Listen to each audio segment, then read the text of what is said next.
And welcome back to the Financially Simple Experience. So friends, today I want to talk to you about predictably planning your 8-figure exit. Now, if you remember, we're in a small series here where we're talking specifically to financial advisors. I talk to a ton of financial advisors every single week. This last week, I was in a conference in Scottsdale, Arizona, and I had an opportunity to talk to hundreds of financial advisors face-to-face. And a question seemed to pop up over and over again. Justin, how do I plan my exit? Justin, how can I plan my exit with certainty? And it got me thinking, hey, there is a way that you can predict your exit value. It is possible. You may say, Justin, I'm not a financial advisor. Friends, it doesn't matter what type of business you own, you can apply this principle to your business. I know I certainly did in my own business, and it was powerful for me to be able to see where my business was moving along the journey that we all face. So yeah, we're going to talk about predictably planning your 8-figure exit. Now look, friends, this journey that we're on from today to our exit, it often feels like we're just trudging through the mud. It just feels tiresome.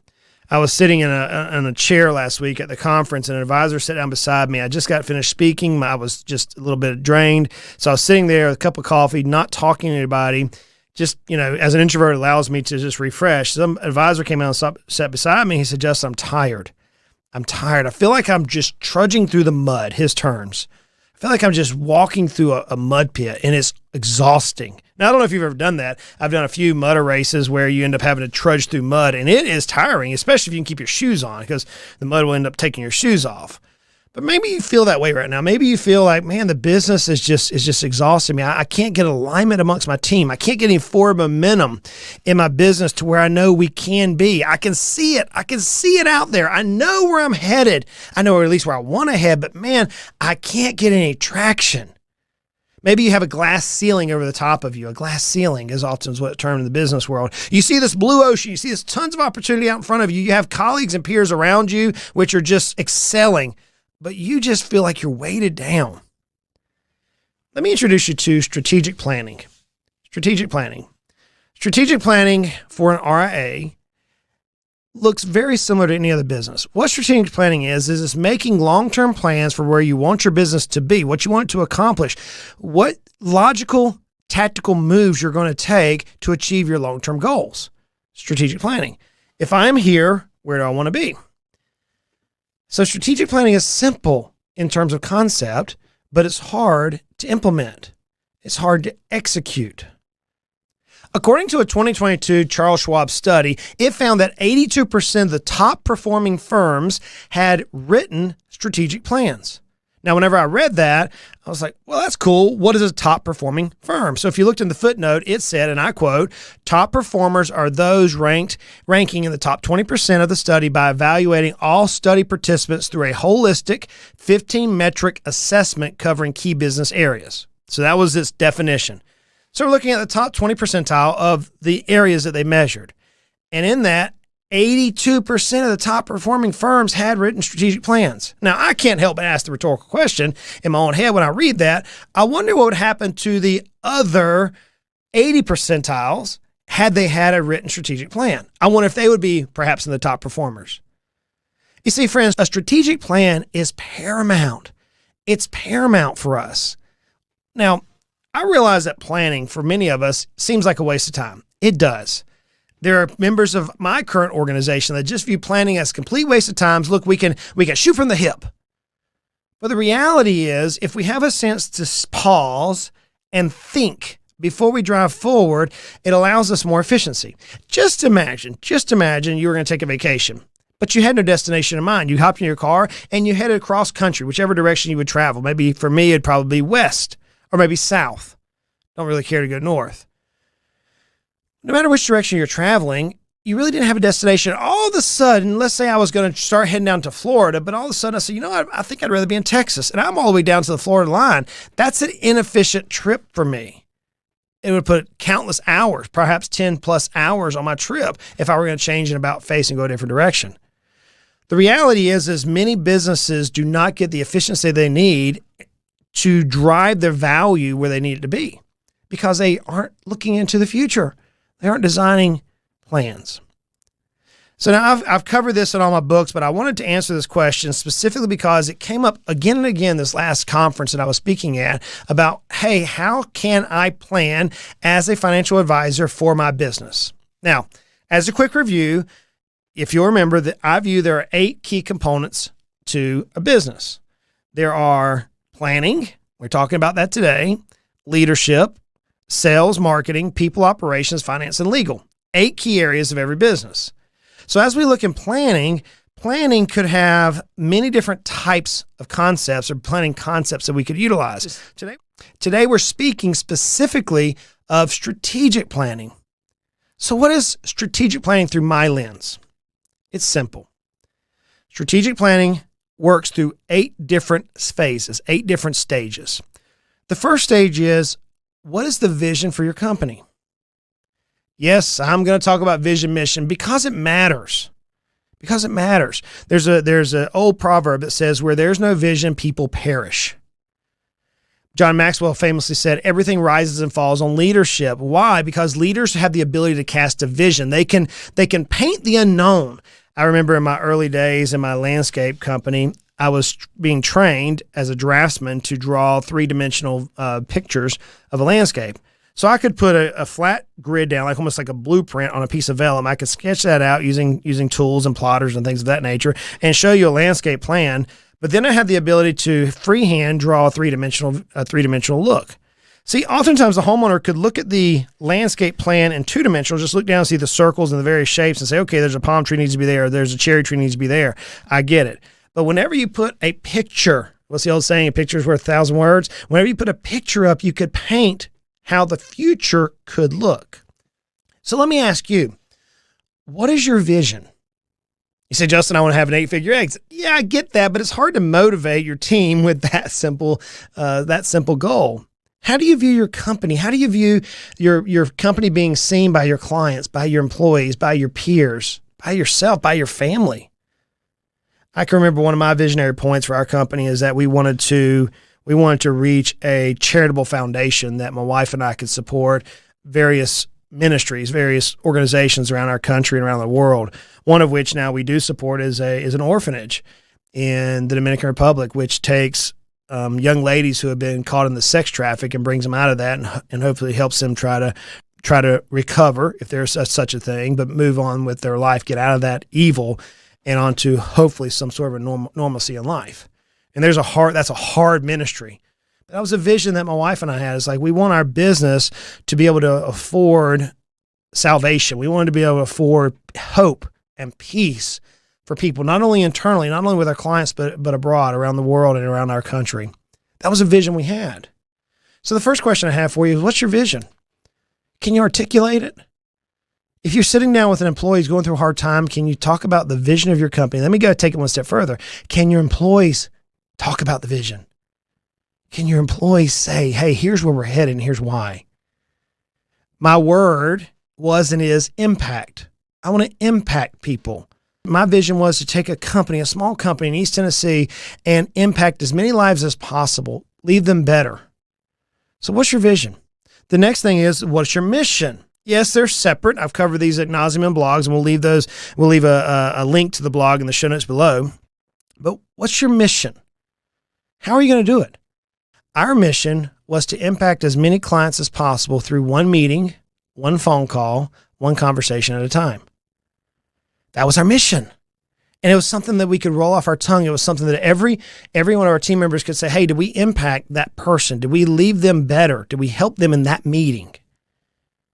Now, in order for you to understand your vision and mission, you have to go to the third point. You have to know your core values. You as the owner, you as the grand poobah, the person who's driving the boat, what are your values? I got to tell you, friends, when I was challenged with this by my coach years ago, it was hard. It took me about 6 months for me to think through what my values were or are. And I would write these things down from memories that I had, from points that I've read in books, from conferences that I attended.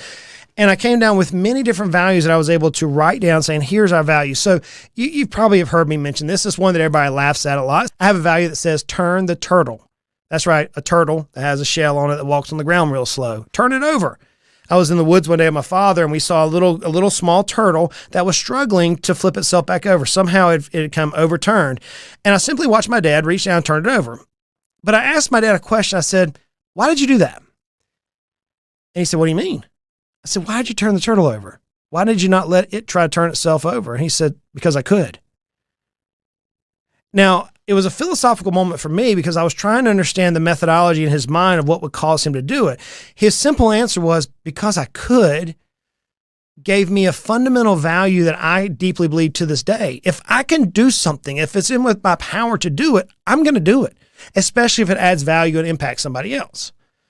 So what are your values? See, if you don't know your core values for you personally as a business owner, then you're not going to be able to teach your team what the values of the company are. Whenever it comes time to exit, the buyer is going to be asking, "Hey, what are the values of this company? Do they align culturally?" That'll be the term they use. Do they align culturally with our company? And if you can articulate that, then you can have an 8-figure exit. So we talked about vision, mission, values. Next, I want to dive a little bit into the implementation phase, and that is a SWOT analysis. Now, we speak often of a SWOT analysis. I use that. I realize there's other methods for analyzing your company, but a SWOT analysis is a tried and true old process. It's been proven. We all understand it. Although whenever you conduct a SWOT analysis, my challenge to you is conduct it as if you're the competitor. Get your employees involved. Get your clients involved. Pretend that your competitor trying to tear apart your company and say, "Here is why we, the competitor, is better than your present company." So after you understand your vision, your mission, your values, and now you have a SWOT analysis, now you've seen your opportunities and your threats. We're going to now talk about what is the objective that you have for some period of time. Now, for me, whenever I was dealing with my growth of my company, I would take my objectives, almost like my mission, so to speak, that particular mission in the battle. It would be 12 months or maybe 6 months. Hey, we're going to accomplish this within the next period of time. So I would have an objective there, right? It may be, hey, we're going to roll out a complete marketing package over the next 2 years. That's our objective right now. One simple objective. Typically, I would try to keep the objectives to 1, 2, or 3. Just very simple things, the macros, if you will, of what your business can align behind. So, for example, let's roll with this. Hey, I want to build a marketing package for my company and have it fully integrated, being able to quantify it within a 2-year period of time. That would be an objective. Great. Now we have identified our objective. So now what strategies are we going to deploy? How are we going to do this? Now, when we dive into the objective is to roll out a complete marketing package for our company, now we're going to look at the strategies and we're going to identify 3 different strategies that we can utilize to roll this marketing plan out. It may be that you're going to start a podcast. That would be a strategy. Hey, we're going to start a podcast and we're going to integrate it with the blog and social media and PR and various other things. That could be your strategy. Cool. If that's your strategy, then let's identify the 3 tactics that we're going to utilize to make this work. The tactics are, how are we going to do that? How are we going to start a blog? Let's write down, let's identify 3 different areas on how we're going to start a blog. Great. Now we have 3 different tactics. So now let's go to 3 specific actions. Who is going to do each one of those tactics? This gets down to the brass tacks, friends. So if you've heard me now, I've talked about your objective and I said you need to have 3 strategies. For each strategy, you need to have 3 tactics. For each tactic, you need to have 3 actions. That may seem redundant, but here's what it causes you to do. With strategic planning, it causes you to get super, super, super specific and make sure you don't have any redundancy in your plan. You end up with 27 action items that you can parse and parcel out to your team and yourself that you now have accountability built in to drive you to this mission, to this vision that you've outlaid. Friends, that is strategic planning. That is strategic planning at its finest. Here's the problem. It's hard. It takes a lot of time. Well, Justin, I can sit down on the back of a napkin and do that. No, you can't. No, you can't. Friends, I've conducted hundreds, and that's not an exaggeration, hundreds of strategic planning meetings where I've been hired as a consultant to come in and, hey, Justin, help us drive our company's value. Walk in, I do a strategic planning, and it takes days. Because as you come up with those ideas, they have to be able to handle the 7 why questions. 7 why do you want to do this? Why do you want to do that? Just 7 whys deep. And they have to prevent duplicity. You may say, Justin, we're going to start a blog. Great. It's a great idea. Man, we can come up with 1,000 ideas. Now let's talk about execution. who is going to undertake starting the blog? Do they have any experience there? What's the process for starting the blog? How do we make the blog scalable so it prevents owner dependency? See, friends, when you start asking these various questions around your vision, around your mission, and trying to make sure that the actions that are happening in the company today by every single employee are driving your company forward to that vision, the mission that you've already outlaid, it gets tough, which is why so many small businesses don't do it. We fly by the seat of our pants. As one of my clients says, he's flying looking back. I say, how you doing today? I'm flying looking back. I'm like, man, keep your eyes on the road or in the sky. Here's an interesting study. Only 60% of RAs view alignment with their strategic plan as a top consideration when they're looking for new services. Only 60% even consult the strategic plan that they had. So let's look at the math on this. Only 20% of RAs had a strategic plan. Now only 60% of those, that 20, actually even consults the strategic plan. My goodness, friends. You know, the Harvard Business Review had an interesting fact, and it said 85% of executive leadership teams spend less than 1 hour per month discussing strategy. 50% spend no time at all. So what that tells me is that we as business owners, we have these grandiose ideas. Yes, I want to have an 8-figure exit, man. I want to grow my company and leave my team and my clients better than when they started with me. Friends, unless you map that out, unless you build a predictable plan and stick to it, good luck. Good luck. It's not going to happen, which is why so many financial advisors miss it. Let's look at it from a different perspective. That is why so many business owners do not have a successful exit. Their business just simply goes into atrophy. I found an interesting quote by the managing director of Marshberry, Miss Kim Kowalski. And she said, a strategic planning discipline creates a shared vision for the operational, financial, and talent aspirations of your firm.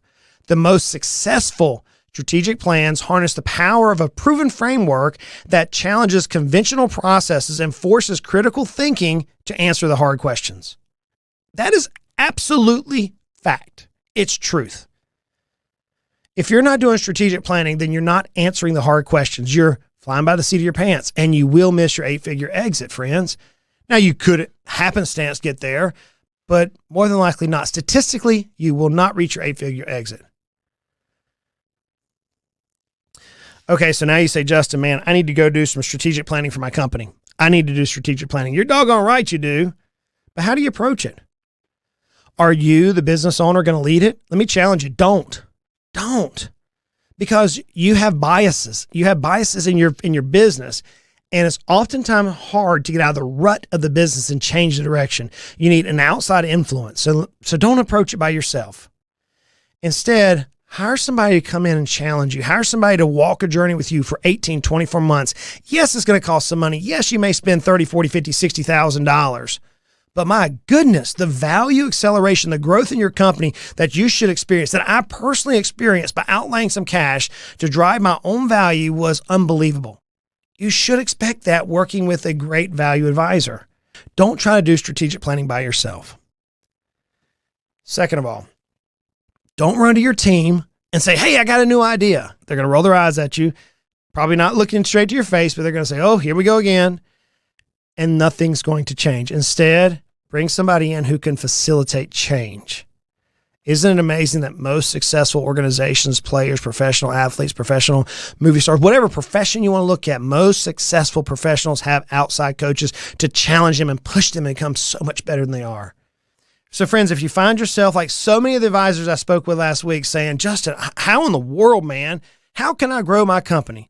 Let's go start the basics and let's do some planning together. If you need help, hey, reach out to us. We have a team that can help you that have done this. Until next time, friends, I realize this is hard. I get it. It is complicated. No matter what business you're in, driving value is hard. You have to make hard decisions. Don't go at it alone. Until next time, friends, let's continue to make our lives at least financially simple. Y'all go out and make it a great day.